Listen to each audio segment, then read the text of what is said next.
ধারে এসে পড়েছি, গা ময়লা তো হবেই, পিচুটি পাতার জঙ্গলে পড়েছি, গা চুলকাতে তো হবেই। করতালি।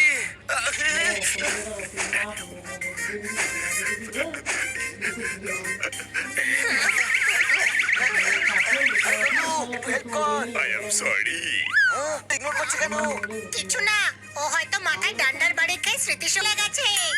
আরেকবারে পাঁচ মাথায় লাখ মারবো, টাকা দিছে না? তাহলে ঠিক হয়ে ও যাবে। মা 4 বছর সময় লাগে বাহ, নতুন 22 ডাক্তার লাখ হয়, দিছে। আর ও মাথায় 22 লাখ ডাক্তারের মাশাআল্লাহ। চিকিৎসা করবে। বাড়ি বাড়ি কর রহে হ্যাঁ, ব্যাড মাঙ্কি को चेज।